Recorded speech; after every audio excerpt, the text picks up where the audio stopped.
มันน่าตื่นเต้นมากเลยครับบังนี้ดำเบิดเลยครับนี่หางว่าขาดได้ครับนี่มันขาดครับความแห้งของมันเนาะที่เขาติดไปไหมถ้าว่ามันที่เผาก็นี่เห็นบ่แมนครับบางนี้ก็เผาครับบางนี่คือบ่เผาครับนี่แสดงว่าบ่ตรงสูตรบ่ตรงตามสูตรฟังลำเพลินแล้วมันเสวินหัวใจฟังลำเพลินแล้วมันเสวินหัวใจฟังลำเพลินแล้วมันเสวินหัวใจ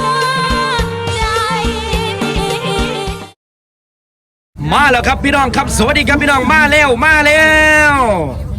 หลังจากที่ฝนตกไปเมื่อกี้ครับที่แรกนึกว่าสิบ่ได้จูดครับบัดนี้เอาแล้วครับบัดนี้ลงสนามแล้วครับนี่ผู้ใหญ่มาดัดชัยครับมือหนึ่งมือล่างของค่ายครับบอสงการครับนี่เจ้าของค่ายบังไฟสาวน้อยแม่ครับ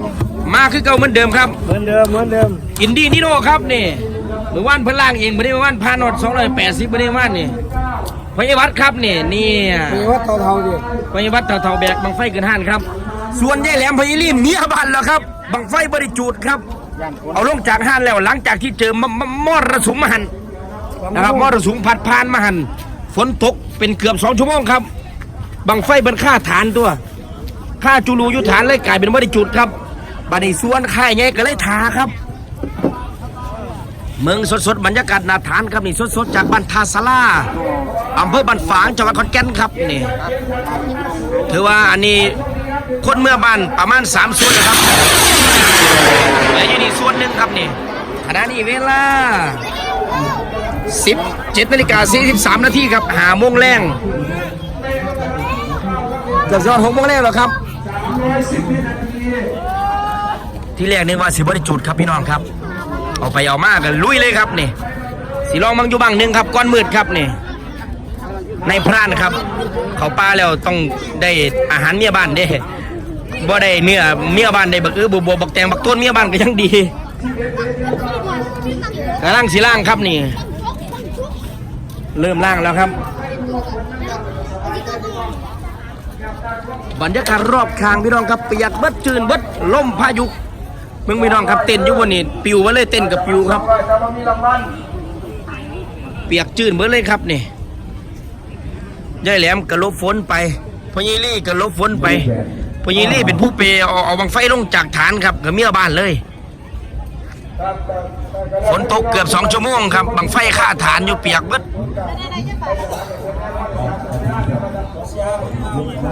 เอาเดี๋ยวรอรุ่นกันครับพี่น้องครับนี่ตอนนี้ผู้ใหญ่มาใช่กำลังล่างหู้ครับเมื่อวานนี่ได้ยินข่าวว่าติดที่1บ่อินดี้นิโน่ว่านี่ได้ที่1อยู่ใช่ก่อได้อยู่บ้านขามครับบ้านขามพระธาตุคำแก่นเนาะพระธาตุคำแก่นขอนแก่นแล้วก็มือก้อนได้ที่1ที่2อยู่ใช่ก่ออยู่ของผู้ใช่ครับโอ้ตอนนี้ผ่านครับพี่น้องครับ5:45แล้วครับตอนนี้ยอดสั่งจองบังไฟกับมาหลายแล้วครับโทรมาหลายนุ่มโจกับโอนให้สำหรับผู้จัดการค่ายไปเลยครับผู้ใหญ่มานะใช่ครับพอดีถ้าสร้างบังไฟหรือพี่น้องบุญประเพณีบังไฟเพิ่นอยากได้บังไฟครับถือว่ามาตรฐานค่ายสานเป็นแม่ใครค่ายสานเพชรบันแพงครับติดต่อได้ที่เบอร์ผู้ใหญ่มานะใช่ครับมือล่างครับเบอร์ยังครับครับ088ครับ533 5199ครับนี่แหละครับพี่น้องครับ088-533-5199ครับนี่ติดต่อสั่งจองได้ตอนนี้ยอดจองหลายแล้วครับเมื่อวานเมื่อก่อนก็ไปส่งไปหลายบางหรือพี่น้องอยากให้มือล่างไปล่างเองนะครับส่งค่าน้ำมูกส่งค่าน้ำมันตอนนี้บุญบังไฟประเภทนี้ครับ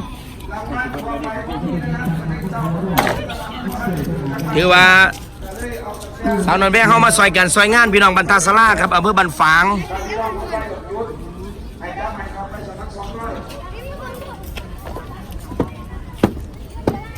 ตอนนี้อีกบ่กี่นาทีครับได้ลุ้นกันครับกับซื้อบังไฟมาเนี่ยเอาไอ้ป่าเขาใหญ่ไปสมัครมาเรียบร้อยแล้วครับนี่ซื้อน้องลำเพลินเอาละครับโอ้ยคือซื้อสวยงามเป็นเซอร์เวอร์เบิร์นเซอร์วีดูด้มจวบอยู่ทั้งฝ่าแถวบ้างเนี่ยลองมึงหางไปแต่เบาดีนอนดูดนมจุ๊บน้องลำเพลินเนาะเสียดายอันเราไปเฉลี่ย ขึ้นแท่นปุ๊บฝนตกประยุทธ์เลยครับพอมันกลับบ้านฝนหยุดครับเลือดไหล ว่ามันก็ตกเกือบ2 ชั่วโมงคุณเนาะ เกือบ2 ชั่วโมงครับตกแห้งตก บ่ แห้ง อยู่เลยบอกว่าให้อยู่ก่อนมาหันน่ะเฮ้ยยายแหลมเราอยากอยู่อยู่ดิแต่ว่าพญาลี่บ่อยากอยู่ เป็นยัลี่เราเปียกแด้ เออ เปล่าย ายแหลมบอกว่าเดี๋ยวมึงถามมึงบังไฟพยาบาลก่อนมานะคิดว่าฝนตอนนั้นตอนบอกกันฝนบ่ทันได้เศร้า ครับ พอมันก็ตกโดนเนาะ ตอนนี้ก็เริ่มจุดแล้วครับแล้วเริ่ม จุดไปประมาณเกือบ20บ้างแล้วครับนี่ ครับจุดไปหลายแล้ว เกือบ6 โมงแรงครับนี่ อ๋อก็รอคิวอยู่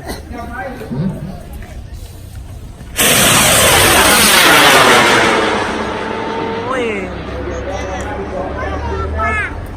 อันนี้ว่าเฮีย สวยงามครับ ดูหน่อยดูหน่อย ที่แมว อีกเมื่อกี้นาทีได้ลุ้นกันครับมื้อนี้มา3 บัง3 หางครับพี่น้องครับนี่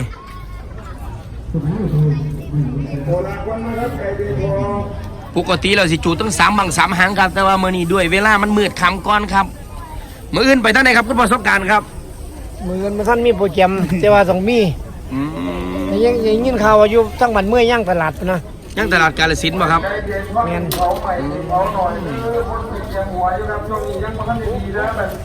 เอารอลุ้นกันครับพี่น้องครับ คิดว่าสิจุดได้บังหนึงครับนี่เมื่อวานไปติดที่1 รางวัลไอ้เวลาออกเท่าไหร่นี่โน่ 348ครับ 348อินดี้นี่โน่ครับส่วนมือโคกบ่ใช่ได้ที่1ที่2เวลาเท่าไหร่กว่าครับ 367ครับ2บัก 2 บังนี่ไม่ถึงว่า ได้ทั้งที่1ที่2เป็นให้ถึงรางวัลที่1ที่2 หมายถึงว่า2 บังเวลาซ้ำกันบ่ ครับเวลาสำคัญ โอ้เวลาซ้ำกันเลย267 วิ บังนึงครับ ที่1ได้ที่4อีกบังหนึงอีก ครับ320ครับ 340โอ้ฟังเสียงนะครับดังบุกบุกแต่ดูดน้องจวบๆดีเถอะคิดพอบังไฟยายแหลมไปแรงล่างบังไฟบางล่างบังไฟ10 ล้านไหมเฮ้ยหูหนึ่งมันเป็นหูบักซ้ำพี่เหลียวนั่นแล้ว ซ้ำสากคุกห้องมา วันที่26ครับน้องโจสิไปไทยถ้ำอีกก็คือบังไฟใต้น้ำครับอยูสุรินทร์มาเนี่ยพี่น้องกดติดตามไว้เลยบังไฟใต้น้ำเอาไปจูดอยู่ในน้ำหมดเลยครับเป็นความแปลกเลยนุ่มโจยังอยากเห็นนี่ตื่นเต้นนี่กัน เคยได้ยิน ไปมัดหางอยู่ใต้น้ำอยู่ในน้ำไปจูดอยู่ในน้ำเลยอยู่สุรินทร์ครับที่ขับรถไปสุรินทร์เลยพี่น้อง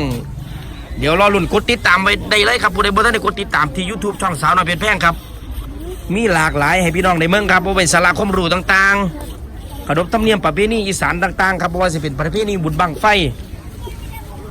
ซึ่งสาวน้อยเพชรครับอ้าวอย่าไปตามหาแม่บักลาถอยไม่ทำผิดเดี๋ยวมันจะไปถามหางมึงเป็นโมโหมึงนี้เนี่ย FC หลายเว้ย จอดเลย ว่าน่ะ FC ไหม ขอโทษครับมึงนะช่องแรกของบอกขอโทษครับช่องแรก เอาบอกกี่นาทีได้ลุ้นกันครับนี่ มันก็ดี มื้อนี้ถือว่าจุดมาบางเดียวเลยครับนี่ แม่เปิดโทรทัศน์บังไฟอะไรแบบ เพราะว่ามันสิคำก้อนครับ ทางไหนไปพยาบาลนะเปิดไว้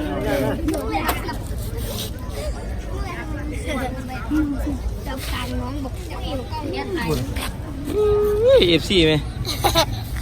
อดเลย มองเลยครับ เอารอลุ้นกันครับปาดบังไฟครับตกลงอยู่ข้างมองเขาพักพอดีครับเอามั่งด้วยนี่คือบังไฟครับเมื่อกี้ตกมันมาดเลยครับนี่ ลงมาหู้ซ้ำนี่เลย เอามึงเข้ามาชั้นพิสูจน์บ้างครับบ้างไหมไอ้ปากคอนี่มีมึงพี่น้องเคยเห็นนะแต่ว่าท่านได้จูดครับ หรือทั้งฟ้าครับ อันนี้คือสดๆครับนี่หลังจากมันอยู่ทั้งฟ้ามันนี่ขึ้นแล้วมันที่เผาใหม่แบบนี้ครับนี่ตกเศษหลังคาพอดีครับเมื่อกี้นี่ ทะลุเลย เนี่ยตกถึกโดมพอดีมึงโอ้ไม่ได้เผาใหม่แบบไหนครับนี่เอาเดี๋ยวมึงครับนี่โอ้ดำเบิดเลยครับนี่หางบ่ขาดได้ครับนี่ มันขาดครับความแห้งของมันเนาะดูที่เขาติดไปไหม ถ้าว่ามันที่เผาก็นี่เห็นบ่ แม่นครับบางนี้ก็เผาครับ บางนี่คือบ่เผาครับนี่แสดงว่าบ่ตรงสูตรบ่ตรงตามสูตร มันเผามันใครจะบ่สวดกินหางอ่ะ ที่ว่าหางขาดกันสิเลย อันนี้คือมันบ่ขาดเด้ขาดอันนี้คือซื้อบังไฟน้องน้ำพุบ่ครับมันขึ้นไปบ่ผ่านเนาะ บ่ผ่านครับ อ๋อบ่ผ่านมันเจยเนาะเจยลึกจึก ครับเจ๊ครับบ่เผาครับ โอ้บ่เผา นี่แหละครับคือบังไฟที่มันจุดแล้วครับนี่มันจะเป็นแบบนี้ครับนี่เอามาเราลุ้นบังไฟไข่สาวน้อยเฮาครับนี่พยาบาลมาใช่กำลังล้างหูครับอีกบ่กี่นาทีรอลุ้นกันครับนี่อินดีโนก็ไปเตรียมตั้งด้านฐานเรียบร้อยเลยเนาะฐานจุดซื้อบังไฟน้องลำเพื่อนครับนี่เมื่อกี้พ่อใหญ่แหลมกับพ่อใหญ่ลี่โทรมาให้กำลังใจเราครับเมื่อกี้นี่เพื่อนว่าหนาเมื่อบานเลยบ้านเพื่อนว่าคิดว่าสิว่าได้จุดรอลุ้นกันครับ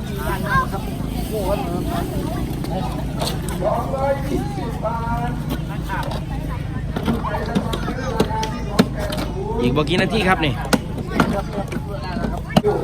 เอาละครับใกล้แล้วครับนี่25 นาทีผ่านไปแล้วครับนี่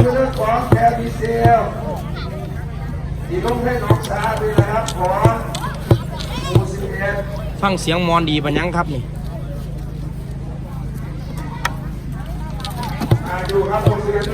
อีกจะประมาณจากนาทีครับสีได้เน้นซับครับประมาณนาทีครับพยาบาลครับเอาละครับพอถึงหานาทีครับ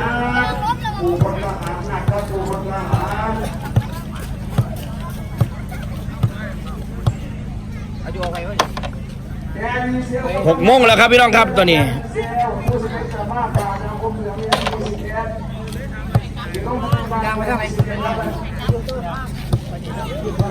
ตอนนี้ฟ้ายังแจ้งดีอยู่ครับฟ้าหลังฝนครับนี่แต่ว่าถามว่าหางในนี่โอ้อากาศดีมากเลยครับนี่เอาเรียบร้อยแล้วครับพี่น้องครับนี่เซ็ตซับเรียบร้อยว่างต่อแล้วครับนี่ตำแหน่งว่างต่อแล้วครับ237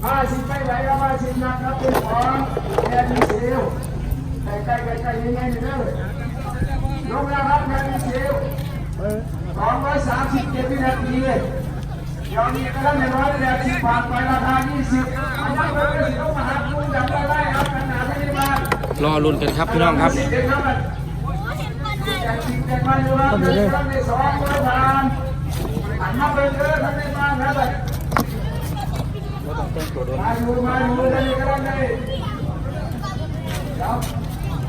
ี่ผ่านได้รุ่นได้เบียร์ครับมูสิเอสได้รุ่นได้เบียร์ครับดีเด้อผมได้ลูกความรู้แค่ราคาอยู่เป็นถังจะใส่อะไรกี่เมตรเป๊ะเลยครับมูสิเอสครับเวลา223 วินาทีเอาแล้วครับเรียบร้อยแล้วครับตอนนี้กำลังเร่งเรียบร้อยครับนี่เอาไปแล้วครับอินดี้นี่โอไปแล้วครับน้ำสู่ฐานจุดแล้วครับนี่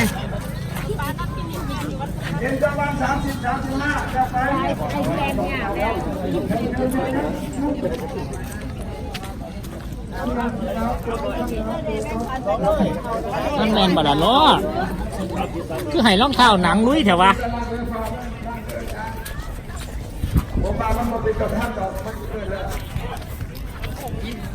ดีดนะ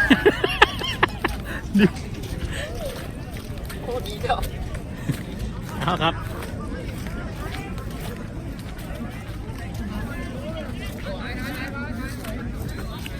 โอ้เบญจวรรณนะเบญจวรรณ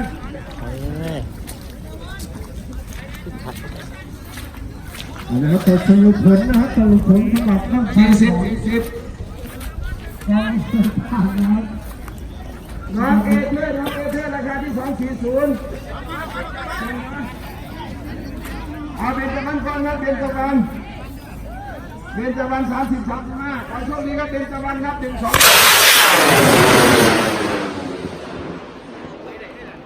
อันดับ 1นะครับหมู่12นะครับอันดับ2หมู่9อันดับ3หมู่8ครับเรียนเชิญครับที่3หมู่บ้านครับพอสงการน้ำทีมไปอยู่ครับเป็นกำลังไปอยู่หน่วยแล้วขึ้นซื้อบังไฟซื้อยังพ่อน้องลำเพิ่นเอาครับไปไหนตัวนั้นดิเอาให้เพิ่นนั่งก่อนติเอา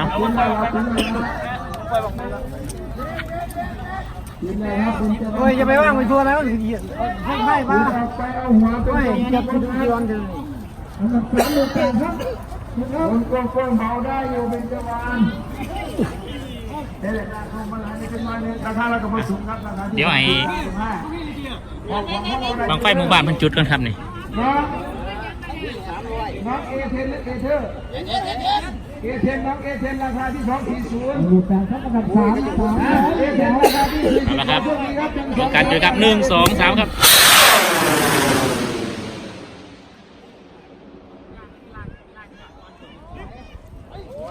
นี่จะใครตกมันมาตกคนนี้มาตกเอามือติดของใคร อันดับ2 ยอดครับ 9 อีกชาช่วงนึงอยากยกครับของ นะครับถึงคิวของน้องลำเพิ่นแล้วครับนี่ เป็นจวัน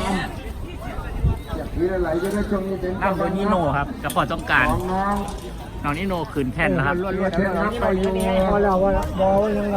อยากไปเที่ยวๆงานนะเอเทนครับอยากไปเที่ยวๆไปลุงแกงลูกมานะครับเอเทนครับเป็นตัวของมาหลายที่กันครับราคาที่240ใส่ไปเอาพี่เดียวไปตัว ยิ้มวันนี้ยิ้มมาฮะบ่หา ครับไปไหม ครับผมครับ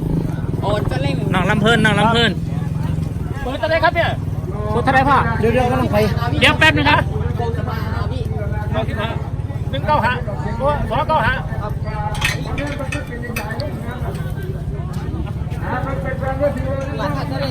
เวลาครับ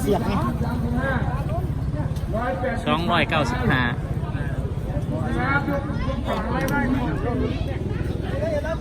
อะไรเบี้ยง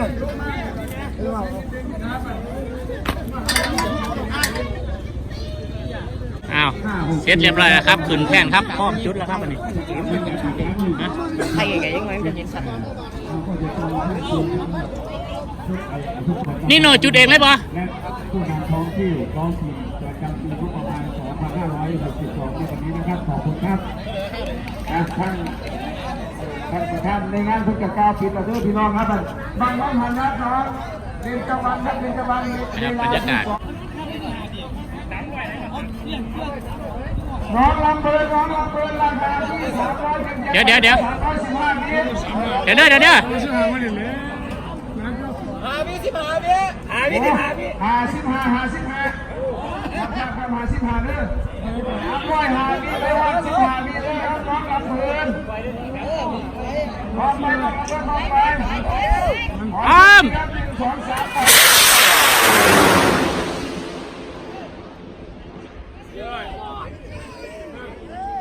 โอ้มันมีตามจริงแล้วครับปักไฟน่ะนี่เป็นแกนนัดปักไฟจริงๆแล้วต่อมาสู่กันในฐานเฮาครับมันดันทะลึ่งมันก็อำนวยครับมันนะโอกาสหน้าป่าไม่เด้อจังหวัดกัน ย ไม่ อ นะ ดหายเลยครับหาย จังไดเฮาก็ห้ามบ่ได้เนาะห้ามป่าห้ามฝนห้ามคนมันก็ห้ามบ่ได้คือว่านั่นละ สุดยอดครับ คนที่ต้องมันมัน มาเรื่องชุดดีเจยิงเข้ามา สำหรับพี่น้องนะครับถ้าบ่มั่นใจก็อย่ารุ่นถ้ามั่นใจครับเป็นจังรุ่นนะเป็นจังบ่ได้สีได้บางการ ค่ายสาวหน่อยครับ แน่นอนแน่นเลยเนาะเบิ่งคนแล้วจำเรื่องเนาะ โอเค มันก็ยังเป็นบริษัท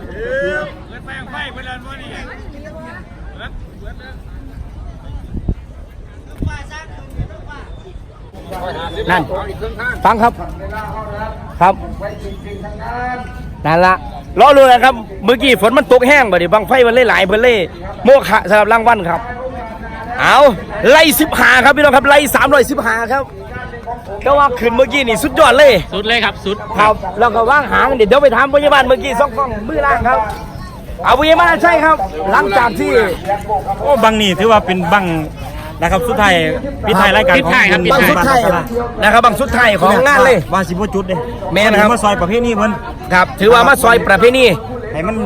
ครับ เรียบร้อยจุดบังสุดท้ายครับ เมื่อกี้เบิดจากขวนนะครับเพิ่นว่าหางว่างหางเลย ว่างหางเบา ว่างเบาเลย ตาเหลี่ยม ตอนนี้ แบบ นวดตาเหลี่ยมแบบเลยที่เราส่งมา มาทานตัวใดวัน 315ครับ ครับ315ลำมงให้ ไล่ เราสอง 315ครับ เอาโอเคครับ เอาบ่เป็นนั้นครับ เอา กองลำเพลินครับ200 บาท แม่มซื้อหาอะไร น้ำพื้นเดียวครับทุกคนไหนจะไปดูตามกองครับมาตรวจมาทั้งนี้ อีหัวตบมือมาแล้วตั้งไหนพ่อ สุดยอด เดินขึ้นแล้วไปทางไหน กองลำเพลินแล้วที่กำลัง220 บาทครับกองลำเพลิน นี่ครับแฟนคลับ FC ครับนี่มาเชียร์เดี๋ยวผม เดี๋ยวเราลุ้น ใน กัน ไล ว่า น์ ฐานมันสูงครับ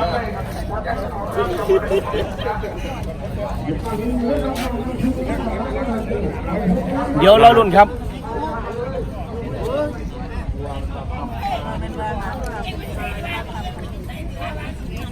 รอรุ่นแค่กรรมการนะครับ ตอนนี้อยู่ห่างเทิงอยู่ครับ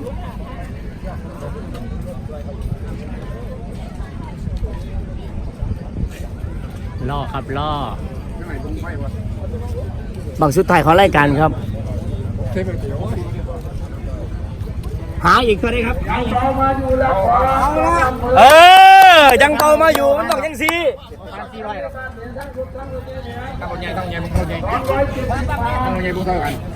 ่านออกมาทางทิศเหนือของนาฐานนั่นแหละทิศเหนือของนาฐานมันการคุยเหลืองๆแจ้งนี่ไว้แล้วกัน เบิ้งครับ เดี๋ยว เอาพัน บอล เออ สบายสบาย เลดาทรงบอกว่าสบายแล้วครับ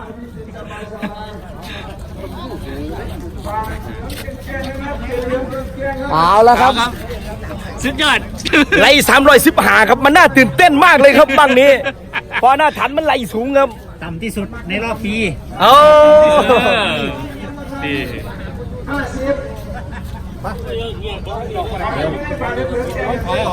รอลุ้นกันครับ เอามาได้ลงครับ เดี๋ยวพาเลี้ยงบ่ครับ เดี๋ยวไปเอาพยาบาลเลยครับ เอาพยาบาลกำลังส่ง ครับสีเงี้ยกันผ้าแล้วขาวๆออกหน้าผ้าแบบนั้นใช่ เอาละครับกำลังเลดา 20นี่ละในองศาว่ามันจดคำเอาซ้ำนี่ละ 347ที่เดือนที่ โอเค ผ่านนะท่าน จบลงไปแล้วครับ 347 วิครับ ไล่หน้าฐาน 315 สุดยอดมากครับ เอาไปสอบถามอีกนิดนึงครับพยาบาลครับ พอดีอะนะครับพ่อได้เพิ่นเด้วนาทานเพราะว่ามันอากาศมันชื้นมันก็ได้ซ้ำนี่แหละครับถ้าอากาศปกติมันจะได้หลายกว่านี้ครับนะครับเมื่อนี้เอาแค่นี้ครับมือรุ่นเจอกันไหม FC ครับ เอาไหนครับนี่โน่ภูมิใจป่ะครับภูมิใจสุดยอดครับ